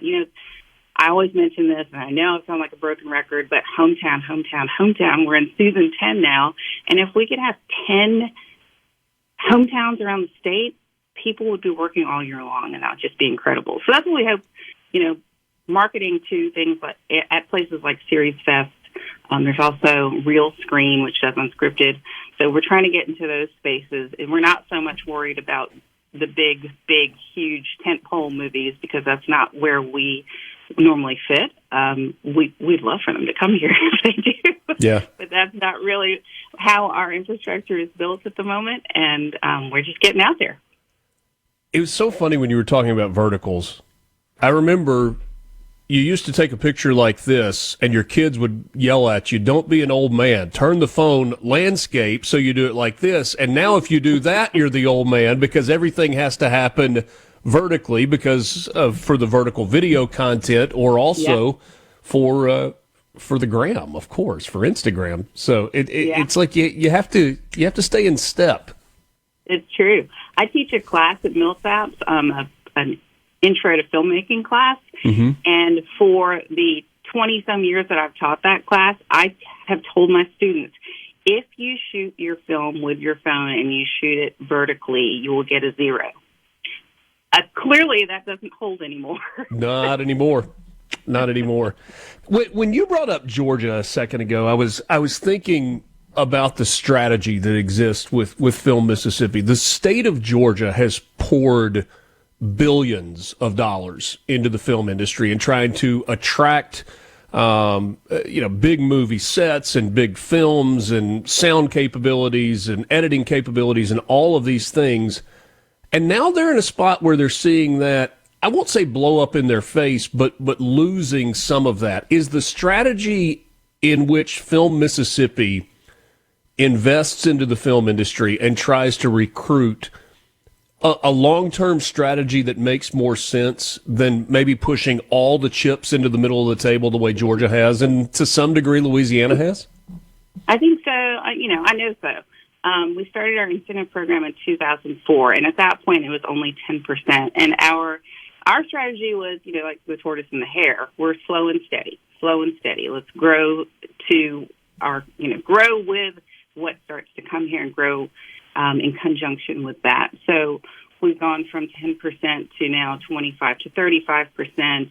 We now have some crew base. We now have some infrastructure, and that infrastructure is being grown by our locals. It's not necessarily something where a company's coming in here and swooping in and benefiting from our industry. Our locals are building it from the ground up. We have companies, a company in particular started as a production company, then started to invest in some equipment. Now they're moving into a post-production facility. And so we love to see that growth of our Mississippians seeing where there's an opportunity in growing their own businesses and employing people in our communities. What is the overlap in your mind in terms of behind the camera between film and television? And I'm talking specifically about jobs within this moving video content space. It's pretty seamless between film and television. Everything, when I was still freelancing in this industry, there was a very distinct difference between something that you shot on film or shot on video. And I was a camera assistant, and I was a camera assistant for film mostly. I did not work that often in the video space. So with film, I'm handling actual physical 35 millimeter, 16 millimeter film, and that's just not the case anymore. All of it's some sort of video content, digital video content. So it's pretty seamless. There's slight differences. Maybe the pace is different. So in television, you're going to move a lot faster. On film, you might have more specialized technicians because you're really shaping the light in a particular way. Obviously, in film, because you have sometimes special effects, more so than maybe something that's unscripted, so there's some specialization in the film part, like the feature film part, but, a crew can work across both genres and mediums, and it's pretty great. We get a project that lands here, whether they're doing a vertical or a feature film, our crew is able to adapt. A lot of opportunities that exist for people that are creative and like the idea of being in this space. Nina, always appreciate your time. Great to catch up with what is happening at Film Mississippi. We'll talk soon. Bye. Thank you. We're back after this. Mornings with Richard Cross, Super Talk, Mississippi. I can dodge all the scales all right. 6 days on the road and I'm gonna make it home tonight. From the Venable Glass Traffic. Your day right. Mornings with Richard Cross on Super Talk, Mississippi. Hey, you're sorry once again. You want me to take you back once more. You say you need a helping hand, but that's what you told me once before. Walk softly on this heart of mine. Pleasure being with you. Today is Wednesday, April 22nd. The C Spire text line, not just on this day, but every day, is open to you. 601-879-4395. We've been telling you about the Ultimate Connect bundle. That's the deal where you can get a free phone, watch, and tablet, plus 100 gigs of data for $90. But don't forget, if you are a parent, There are parental tools that are in place for you to keep your child safe with their phone online. If you need a new phone for a watch for your kids, you want to be sure to check out C Spire's Connect and Protect plans. Your kids get the devices they want, and you get easy-to-use parental controls to keep them safe. And it starts at just $30 a month. Learn more at cspire.com or stop by your local C Spire store today. We have a lot to cram into the last 30 minutes of the show today. And I think I'm just going to do this in the order that I've got it listed. The Southern Poverty Law Center story is a bombshell that's not remotely surprising. And we will get to that coming up in just a bit. But first, we had another member of Congress step down, resign. This time it's Democrat Congresswoman Sheila Sherfilis McCormick from Florida. Just resigned from Congress to avoid being expelled. This is after she was caught stealing $5 million in FEMA disaster relief funds. The House Ethics Committee had already found her guilty on 25 counts of misconduct, including funneling federal COVID aid money through her family's health care company and into her campaign. Now she faces federal charges that could cause more than just expulsion from Congress. She could find herself behind bars. What is it about being a congresswoman from the state of Florida? Because there was the honorable, or less than honorable, Corinne Brown a few years ago, the representative from Florida. You may, if you have been a listener on Sports Talk Mississippi through the years, you may have gotten a kick out of the University of Florida graduate of 1974 and her recognition of the Florida Gators winning a football national championship, where she congratulated Coach Urban Myers and Percy Harvey. Have you heard this one, Lance? No, I'm listening, though. No. You have not heard the clip of her? No. Oh, you're going to make me dig it up and play it. Please do. We will. This is Corinne Brown, who was expelled for Congress for, I think it was embezzlement. She went to jail for a while. There was a time in that recognition on the floor of the House where she said 1, 2, 3, 4, 5. Them Florida Gators don't take no jive. I'll play it for you. I promise. I love it. It's almost a haiku. So which district did she there's no way. So she was from the 17th district. Well, I guess most recently from the 5th district of Florida, and they've had redistricting. Is there a chance that Sheila, I should have looked this up already. 20th congressional district. Okay, Sheila. So it's not the same one. Mm-hmm. Man, do you know how golden that would have been if they had been from the same district in Florida? Anyway, House Ethics Committee found her guilty on 25 counts of misconduct. Same Democrat who played the race card and claimed Congress was attacking minorities while allegedly robbing taxpayers.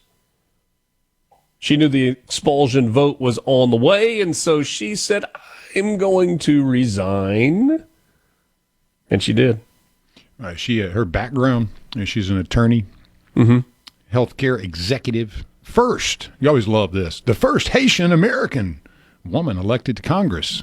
Okay. Those things are real important, especially if you steal $5 million. Yeah. So she's out. Dropping like flies over there. Man, Is it the chickens have come home to roost? Is that the saying? That's the right saying. Hey. Oh, me. And then there is the one and only James Carville. I don't think he's going to jail.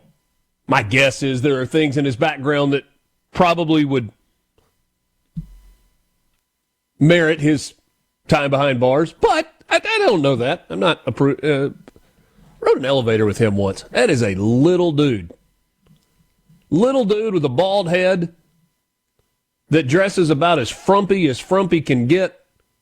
Unabashed LSU fan. And people still listen to him. My mama used to say, don't ever trust somebody whose eyes is that close together. Do you remember when Tucker Carlson and James Carville worked together? I'm serious. I mean, how long ago was that? Yeah, it was 20 years ago, right? 10, 15 years ago. Yeah. That's so far back, it's hard to even recall that. Yeah, but I mean, it was like real. It was a yin and yang thing. They would debate each other on stage. Neither of them was as far to the right or as far to the left as they are now. I don't think either of them were as enamored with conspiracy theories at the time. I was, man, it seems like another life ago. I worked for a software company that was based in Oxford. It was founded, FNC, years ago. And they worked in the mortgage space, mortgage and appraisal space. And so I was at the Mortgage Bankers Association conference out in San Diego. And, you know, when you have a big conference like that, I mean, thousands and thousands of attendees, they usually bring in some sort of headline entertainment, you know, whether it's a band or a speaker or whatever. They had Carville and Carlson. It was Tucker Carlson and James Carville that were there kind of debating each other and speaking for the gathering there. So, Carville. He, on the left-wing Polycon podcast, said that when the Democrats regain power, and he has no doubt that they will, and history tells us that they will, and it may be in the midterms.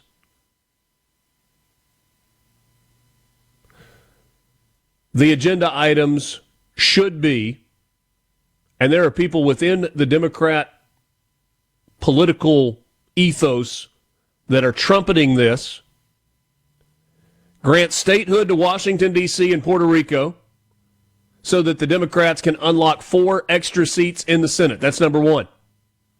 Number two, pack the U.S. Supreme Court from 9 to 13 justices, adding 4 left-wing justices to the court,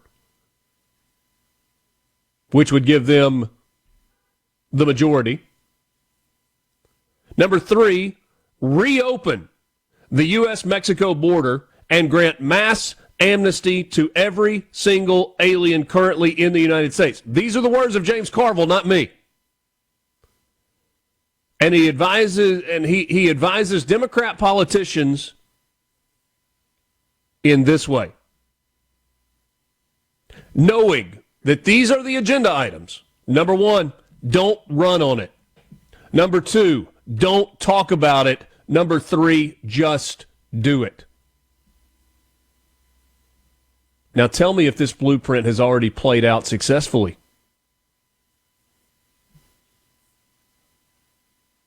Abigail Spanberger, Virginia, run as a moderate. Make people feel like you want to bring the two sides together. Don't talk about it. Hey, what about redistricting, Madam Candidate? Oh, that's not even on my radar. Just do it. She rolls in, and the Democrat platform and agenda items that are being rolled out in Virginia should scare the ever-loving heck out of you. Forgive me for being a broken record. Until the words can no longer come from my mouth, I will say to you, elections have consequences. And you know what? Generally speaking, Republicans get fat and happy and content and lazy. Period. From the Seabrook. Come.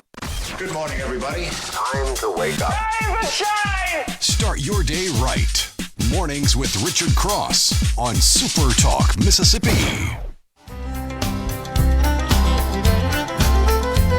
Somebody told me when I first got to Nashville, oh, you finally got it made. Oh, thank you, Mr. Speaker.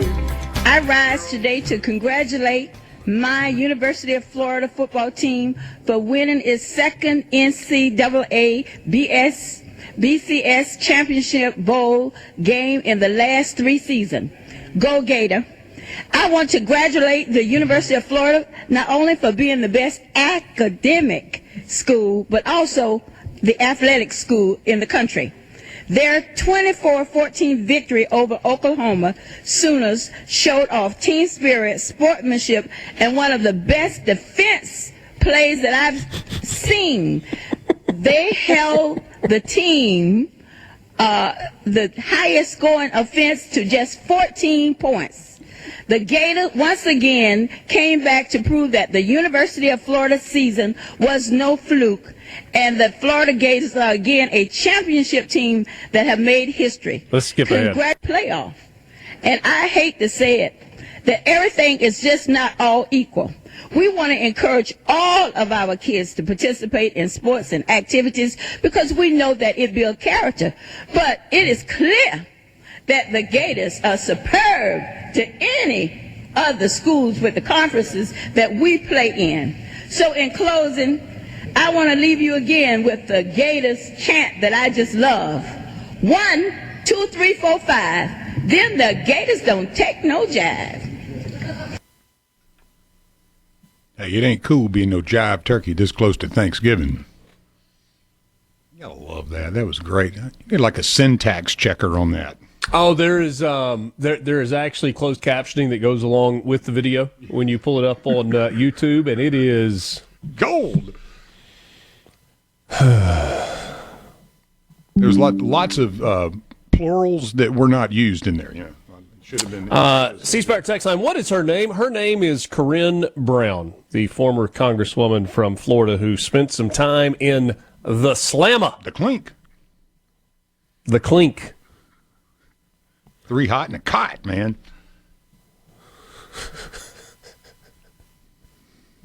I love it. The entire clip is 3 minutes and 39 seconds. I implore you to watch the entire thing. It felt like maybe I shouldn't play all of it because there are things that we need to discuss. Like, she said, somebody says, how does she get a degree from the best academic school in the country? Oh, man, you guys are killing me on the text line. In a press release from the Office of Public Affairs for the Department of Justice, it was revealed that the SPLC, the Southern Poverty Law Center, was charged by an Alabama grand jury with 11 counts of wire fraud, false statements to a federally insured bank, and conspiracy to commit concealment money laundering. Now, that in and of itself doesn't sound good. In fact, it sounds downright bad, right? DOJ, Alabama grand jury, 11 counts, wire fraud, false statements, conspiracy. That sounds bad. But it is not until you dig into what it is that they were conspiring to do, how and why they were concealing money, where that money was coming from, how it was being distributed, that you recognize a couple of things. Number one,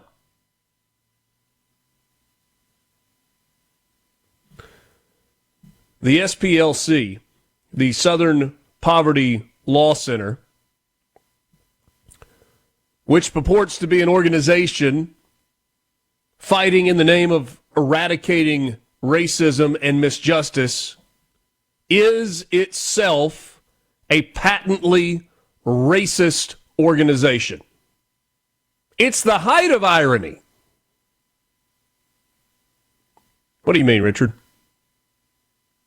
According to the indictment, starting in the 1980s, the Southern Poverty Law Center began operating a covert network of individuals who were either associated with violent and extremist groups, such as the Ku Klux Klan, or who had infiltrated violent extremist groups at the direction of the SPLC. Unbeknownst to donors, some of their donated money was being used to fund the leaders and organizers of racist groups at the time that the SPLC was denouncing the same groups on its website. Tell me more.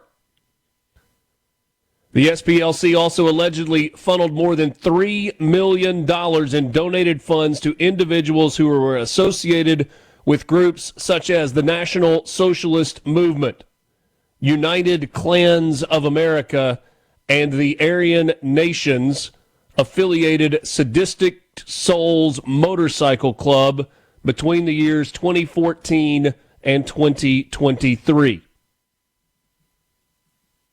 Hold on, Richard, break it down for me. I'll try. Forgive me for the inner monologue back and forth, or the inner dialogue.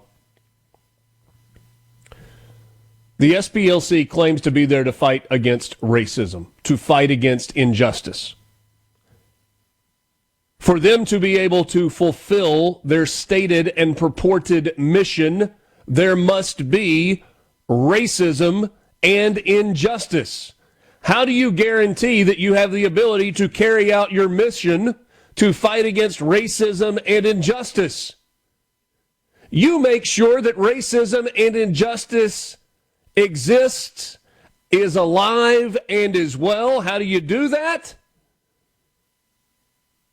You fund it. You have people who are donating money to fight the noble cause purported to be the mission of the SPLC, and some of that money is being redirected to prop up the hate-fueled organizations that fan the flames of racism and injustice, who carry out racist activities. You are helping fund those organizations so that you have a reason to exist. And remember, you're getting a full tax-deductible contribution to it as well. So, from the U.S. Department of Justice. Justice Department announces indictment against Southern Poverty Law Center, alleging SPLC secretly funneled more than $3 million in funds to members of white supremacist and extremist groups. You see, business is good for the SPLC when there is distrust and discord and racism that is alive and well. You have heard me say many, many times that if you want racism, there are a lot of places you can find it. And if you look, you can find it in Mississippi. But I would put up our race relations right here in the state of Mississippi against virtually any other state in the country. Again, are there pockets of racism? Absolutely. And it will never change. Never. But in terms of the ability to get along, to work together, to live together, to worship together, to eat together, to go to school together, we do it better in Mississippi than virtually anywhere else.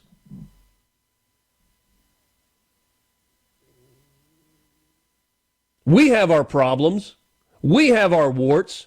We have an ugly past. And largely, we have moved past that. Largely. Now, I realize that's a pretty broad statement to make, but I said largely. And I can only really reflect on my own experiences, what I see on a day-to-day basis. Because where I live in Mississippi, what I see on a day-to-day basis is the things that I just discussed. We live together. We work together. We shop together. We school together. We worship together. We dine together. And doggone it, some of us are friends. You know, people that are white and people that are black. Can you imagine where we would be as a state, as a region, and as a country if we didn't have groups like the Southern Poverty Law Center funding hate? Because, again, those pockets of hate and racism do still exist, and there are people who are more than willing to wave those flags and burn those torches and wear those hoods and march in those rallies and try to intimidate. What if those groups weren't being funded by a left-wing organization that thrives and exists because those organizations exist?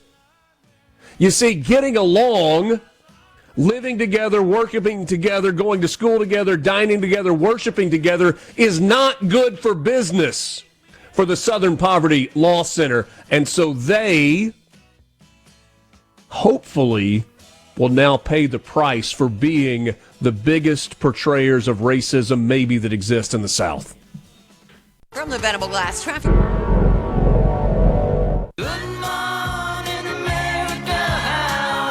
Honestly, I have no idea. Mornings with Richard Cross on SuperTalk, Mississippi.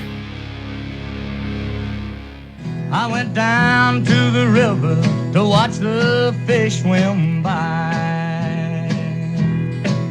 But I got to the river so lonesome I wanted to die. Oh, Lord. And then I jumped in the river, but the doggone river was dry. She's long gone, and now I'm long. Just a couple of minutes left with you on this Wednesday morning. Thanks for being with us. We need to give you a chance to win. Need to give you a chance to win, and we're going to do that right now. One of the best-selling bands of all time, Chicago, is coming to Brandon on May 1st, and you don't want to miss it. Tickets are on sale now at the Brandon Amphitheater box office and at Ticketmaster.com. Now is your chance to win a free pair of tickets to see Chicago. Now, I'm going to vary from our contest rules just for a second. I'm going to come up with my own phrase. I know it has nothing to do with the actual band, but it's just what popped into my head. Lance, okay?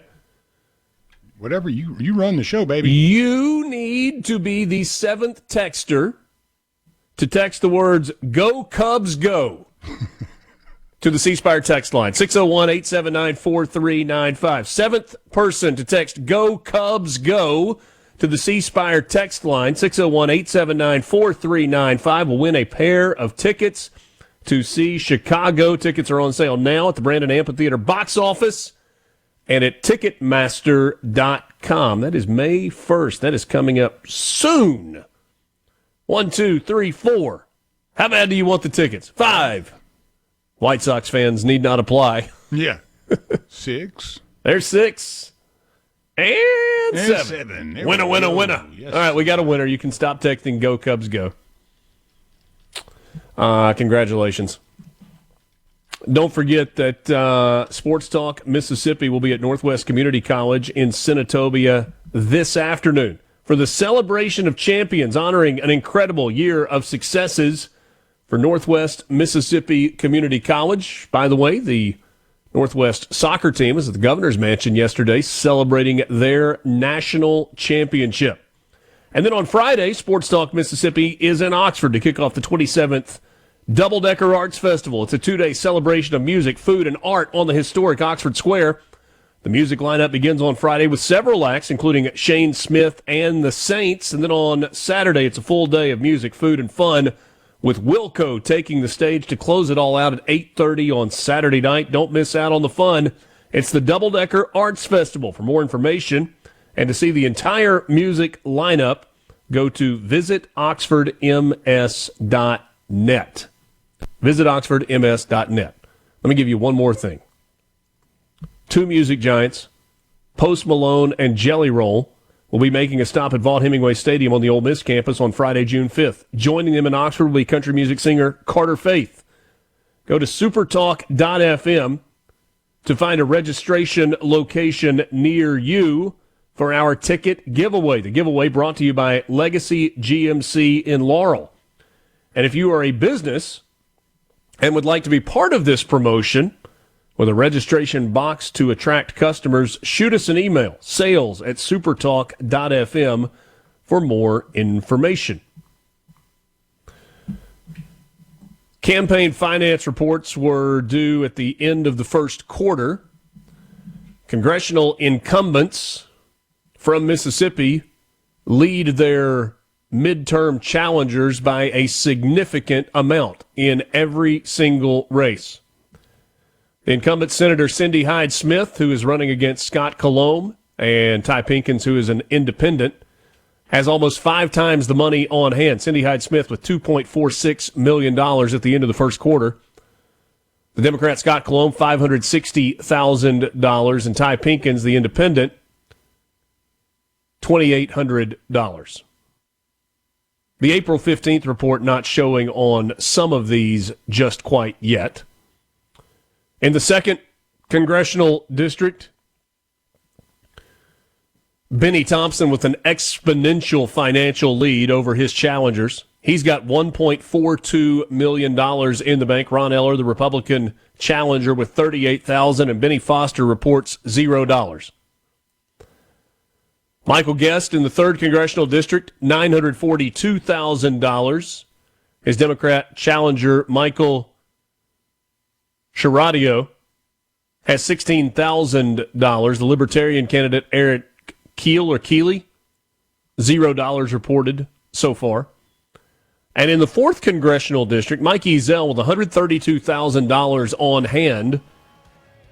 Pretty small amount for an incumbent, but compared to his challengers, Democrat Jeffrey Halloum with $1,700 on hand, and independent Carl Boynton with $4,700 on hand. We'll keep an eye on these FEC reports as we move closer to the election in November. Thanks for being with us on this Wednesday morning, the 22nd of April. For Lance Tolbert, our guests this morning, Sean Tindell and Nina Parikh. I'm Richard Cross. Thanks for joining us. Mornings with Richard Cross, Super Talk, Mississippi. Have a great day.